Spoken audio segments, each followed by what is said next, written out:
ಇದು ಎಲೆ ನೋಡಿ ಅಂತ ಹೀಗೆ ನೀರು ಬಿದ್ದರೆ ಇದು ಹೀರ್ಕೊಳ್ಳೋದಿಲ್ಲ. ಇದು ನೋಡಿ ಆ ಕಡೆ ಈ ಕಡೆ ನೀರು ಹೋಗ್ತಾ ಇರ್ತದೆ. ಇದೆಲ್ಲ ನಮ್ಮದು ಬಾಲ್ಯದ ನೆನಪು ಅಂತ ಹೇಳ್ಬೋದು, ಯಾಕಂದರೆ ಹೀಗೆಲ್ಲ ಆಟ ಆಡಿದ್ದುಂಟು ನಾವು. ನಮಸ್ಕಾರ ವೀಕ್ಷಕರೇ. ಯಾವ ಯಾವ ಕಾಲದಲ್ಲಿ ಎಂಥ ಪದಾರ್ಥಗಳನ್ನು ನಾವು ಸೇವಿಸಬೇಕು ಅದು ನಮಗೆ ಪ್ರಕೃತಿಯೇ ಫ್ರೀಯಾಗಿ ಒದಗಿಸಿ ಕೊಡ್ತದೆ. ಈಗ ಮಳೆಗಾಲ ಅಲ್ಲ, ಈ ಮಳೆಗಾಲದಲ್ಲಿ ಶೀತ ವಾತಾವರಣ ಇರ್ತದೆ. ಆವಾಗ ನಾವು ಉಷ್ಣ ಪ್ರಕೃತಿಯ ಆಹಾರ ಸೇವಿಸಿ ನಮ್ಮ ದೇಹವನ್ನು ಸಮತೋಲನವಾಗಿಟ್ಟುಕೊಳ್ಳೋದು ಅದು ನಮ್ಮದು ಹಿರಿಯರಿಂದ ಮಾಡಿಕೊಂಡು ಬಂದಂತಹ ಪದ್ಧತಿ. ಮಳೆಗಾಲದಲ್ಲಿ ಹೆಚ್ಚಾಗಿ ಅಲ್ಲಲ್ಲಿ ನಮಗೆ ನೋಡಲಿಕ್ಕೆ ಸಿಗೋದು ಕೆಸುವಿನ ಎಲೆ. ವರ್ಷಕ್ಕೆ ಒಮ್ಮೆ ಆದರೂ ಈ ಕೆಸುವಿನ ಎಲೆಯದ್ದು ನಾವು ಏನಾದರೂ ಮಾಡಿ ತಿನ್ನಬೇಕು. ಕೆಸುವಿನ ಎಲೆ ಅಂತ ಹೇಳಿದ ಕೂಡಲೇ ಫಸ್ಟಿಗೆ ನೆನಪಾಗೋದು ಪತ್ರೊಡೆ. ಆ ಪತ್ರೊಡೆ ಅಂತ ಹೇಳಿದರೆ ಯಾರಿಗೆ ಇಷ್ಟ ಇಲ್ಲ ಹೇಳಿ? ಪತ್ರೊಡೆ ಅಂದರೆ ಬಾಯಲ್ಲಿ ನೀರು ಬರ್ತದೆ, ಎಲ್ರಿಗೂ ತುಂಬ ಇಷ್ಟ ಆಗ್ತದೆ. ಅದು ಬಿಟ್ಟು ನಾವು ಕೆಸುವಿನ ಎಲೆಯಿಂದ ಗೊಜ್ಜು, ಸಾಂಬಾರು, ಪಲ್ಯ ಹೀಗೆ ತುಂಬ ಐಟಮ್ ಮಾಡ್ಬೋದು. ಆದರೆ ಅದರಲ್ಲೆಲ್ಲ ಅಗ್ರಸ್ಥಾನ ಇರೋದು ನಮಗೆ ಪತ್ರೊಡೆಗೆ, ಕೆಸುವಿನ ಎಲೆ ಅಂತ ಹೇಳಿದರೆ. ಕೆಸುವಿನ ಎಲೆ ಉಂಟಲ್ಲ, ಅದನ್ನು ನಮ್ಮ ತುಳುವಲ್ಲಿ ಸೇವುದೇರೆ ಅಥವಾ ತೇವುದೇರ ಅಂತ ಹೇಳ್ತಾರೆ. ಅದೇ ಕನ್ನಡದಲ್ಲಿ ಕೆಸುವಿನ ಎಲೆ ಅಂತ ಹೇಳ್ತಾರೆ. ಇಂಗ್ಲೀಷಲ್ಲಿ ಕೊಲಕೆಸಿಯಾ ಅಂತ ಹೇಳ್ತಾರೆ. ಈ ಕೆಸುವಿನ ಎಲೆಯಲ್ಲಿ ವಿಟಮಿನ್ ಎ ತುಂಬ ಉಂಟು. ವಿಟಮಿನ್ ಎ ಅಂತ ಹೇಳಿದ್ರೆ ನಿಮಗೆ ಗೊತ್ತೇ ಉಂಟು, ಇದರಲ್ಲಿ ನಮಗೆ ಕಣ್ಣಿನ ಆರೋಗ್ಯಕ್ಕೆ ತುಂಬ ಒಳ್ಳೆಯದಿದು. ಮತ್ತು ನಮ್ಮದು ಚರ್ಮಕ್ಕೆ ಕೂಡ ಒಳ್ಳೆಯದು. ಚರ್ಮ ಅಂತ ಹೇಳಿದರೆ ನಮ್ಮದು ತ್ವಚೆಯೆಲ್ಲ ಹೊಳಪು ಬರಲಿಕ್ಕೆ ತುಂಬ ಸಹಕಾರಿ ಇದು. ಇದರಲ್ಲಿ ಕಬ್ಬಿಣಾಂಶ ಜಾಸ್ತಿ ಉಂಟಲ್ಲ, ಹಾಗೆ ಕಬ್ಬಿಣಾಂಶ ಇರೋದ್ರಿಂದ ನಮಗೆ ರಕ್ತಹೀನತೆಯ ತೊಂದರೆ ಏನಾದರೂ ಇದ್ದರೆ ಮತ್ತು ಮೂಲವ್ಯಾಧಿಗೆಲ್ಲ ತುಂಬ ಒಳ್ಳೆಯದಿದು. ಈಗ ಮಳೆಗಾಲ ಅಲ್ಲ, ಮಳೆಗಾಲದಲ್ಲಿ ನಮ್ಮದು ಜೀರ್ಣಕ್ರಿಯೆ ಸ್ವಲ್ಪ ನಿಧಾನ ಆಗಿರ್ತದೆ.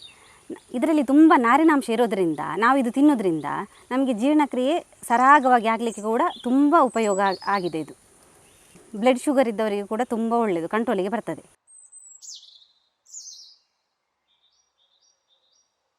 ಒಂದೇ ಅಂತಂತ ಹೇಳಿದರೆ ಕೆಲವರಿಗೆ ಸ್ವಲ್ಪ ಬಾಯಿ ತುರಿಸಿದಾಗೆ ಆಗ್ತದೆ. ನೀವು ಹಾಗೆ ಆದಾಗ ಸರಿಯಾಗಿ ಬೇಯಿಸಿ ಹುಳಿಯೆಲ್ಲ ಸರಿ ಹಾಕಿ ಅದನ್ನು ಮಾಡಿದರೆ ನಿಮಗೇನು ತುರಿಸೋದಿಲ್ಲ. ಕೆಸುವಿನ ಎಲೆಯಲ್ಲಿ 3 ಥರದ್ದು ಕೆಸುವಿನ ಎಲೆ ಇದೆ. ಅದು ಮೊದಲು ಯಾವುದಂತ ಹೇಳಿದರೆ ನೋಡಿ, ಇದು ಕಾಟು ಸೇವ್ ಅಂತ ಹೇಳ್ತಾರೆ ಇದಕ್ಕೆ. ಇದು ನಿಮಗೆ ಎಲ್ಲ ಕಡೆಯಲ್ಲಿ ನೋಡಲಿಕ್ಕೆ ಸಿಗ್ತದೆ. ಇದರದ್ದು ಎಲೆಯಲ್ಲಿ ಪತ್ರೊಡೆ ಮಾಡ್ತಾರೆ, ಹಾಗೆಯೇ ಇದರದ್ದು ಕಾಂಡ ಉಂಟಲ್ಲ ಅದರಲ್ಲಿ ಸಾಂಬಾರು ಮತ್ತು ಪಲ್ಯ ಕೂಡ ಮಾಡ್ತಾರೆ.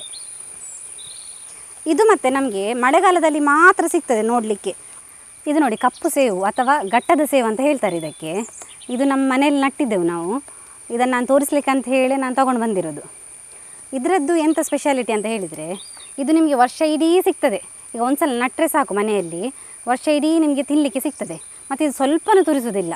ಇದರದ್ದು ಬಿಸಾಡಲಿಕ್ಕೆ ಎಂಥದ್ದು ಇಲ್ಲ ಈ ಸೇವಲ್ಲಿ. ನೋಡಿ ಈ ಎಲೆ ನೋಡಿ ಹೀಗೆ ಹಾರ್ಟ್ ಶೇಪಲ್ಲಿ ಇರ್ತದಲ್ಲ ನಮ್ಮದು ಕೆಸುವಿನ ಎಲೆ, ಎಷ್ಟು ದೊಡ್ಡ ದೊಡ್ಡದು ಎಲೆ ಇದೆ ನೋಡಿ. ಈ ಎಲೆಯಿಂದ ಪತ್ರೊಡೆ ಇದರಲ್ಲೂ ಮಾಡ್ಬೋದು. ಮತ್ತು ಇದರದ್ದು ಕಾಂಡ ನೋಡಿ ಹೀಗೆ ಕಪ್ಪು ಕಲರ್ ಇರ್ತದೆ. ಕಾಂಡದಿಂದ ನಮಗೆ ಸಾಂಬಾರು ಪಲ್ಯ ಎಲ್ಲ ತುಂಬ ಚೆನ್ನಾಗಿ ಬರ್ತದೆ, ಕಾಂಡದ್ದು ಸಾಂಬಾರು ಇದರದ್ದು. ಕೆಳಗಡೆ ಗೆಡ್ಡೆ ನೋಡಿ, ಈ ಗೆಡ್ಡೆಯಲ್ಲಿ ಕೂಡ ಸಾಂಬಾರು ಮಾಡ್ತಾರೆ. ಇದರದ್ದು ಹೇಗೆ ಆಗ್ತದೆ ಅಂತ ಹೇಳಿದರೆ, ನಿಮ್ಮದು ಮೂಲಂಗಿ ಮತ್ತು ಸೌತೆಕಾಯಿದು ಸಾಂಬಾರು ಇರ್ತಲ್ಲ ಅದೇ ಥರ ಆಗ್ತದೆ ಇದರದ್ದು ಗೆಡ್ಡೆದು ಸಾಂಬಾರು. ಅದು ಇದರದ್ದು ಅಂತೇಳಿ ಗೊತ್ತೇ ಆಗೋದಿಲ್ಲ. ಇದೀಗ ಇದು ಬೇರೆಲ್ಲ ಹೀಗೆ ಬಂದು ಇದಲ್ಲ, ಇದು ನಾವು ಸಾಂಬಾರು ಮಾಡಬೇಕಾದ್ರೆ ಇದನ್ನು ಫುಲ್ಲು ತೊಳೆದುಕೊಂಡು ಚೆನ್ನಾಗಿ ಇದದು ಬೇರೆಲ್ಲ ತೆಗೆದು ನಿಮಗೆ ಒಂದು ಗೆಡ್ಡೆ ಥರ ಸಿಗ್ತದೆ. ಇದು ಇಷ್ಟು ಬೇರೆಲ್ಲ ಇರ್ತದೆ ನೋಡಿ. ಇದು ನಾವು ಒಂದು ಸಲ ನಟ್ಟಿದರೆ ಸಾಕು, ಮನೆಯಲ್ಲಿ ತುಂಬ ಆಗ್ತದೆ. ಮತ್ತು 3ನೇದ್ದು ಅಂತ ಹೇಳಿದರೆ ಮರಗೆಸು ಅಂತ ಮತ್ತೊಂದು ಬರ್ತದೆ, ಸೇವಲ್ಲಿ ಮರಗೆಸು.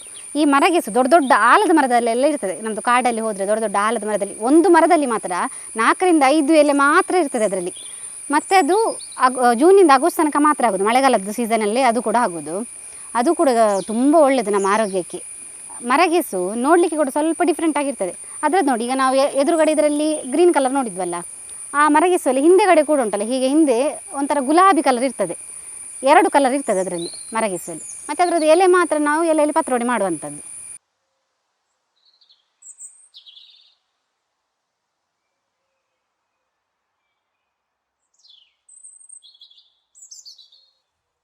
ನಮ್ಮದು ತುಳುನಾಡಿನಲ್ಲಿ ಈ ಕೆಸುವಿದ್ದು ಹೆಚ್ಚಾಗಿ ಯಾಕೆ ಮಾಡ್ತಾರೆ ಅಂತ ಹೇಳಿದರೆ, ಇಲ್ಲಿದ್ದು ವಾತಾವರಣ ಮತ್ತು ಮಣ್ಣಿನ ಗುಣಕ್ಕೆ ಅದು ಕೆಸು ತುಂಬ ಎಲ್ಲ ಕಡೆಯಲ್ಲಿ ಬೆಳೀತದೆ.